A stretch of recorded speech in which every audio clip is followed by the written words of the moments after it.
ചെമ്പകപ്പൂ മൊട്ടിനുള്ളിൽ വസന്തം വന്നു കനവിനീളം കൊമ്പിൽ ചന്ദനക്കിളിയടക്കം ചൊല്ലി ചെമ്പകപ്പൂ മൊട്ടിനുള്ളിൽ വസന്തം വന്നു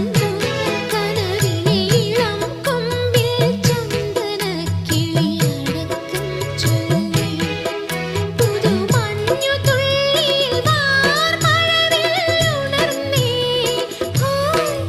ഇന്നു കരളിൽ അഴകിന്റെ മധുരമൊഴുകിയ മോഹാലസ്യം ഒരു സ്നേഹാലസ്യം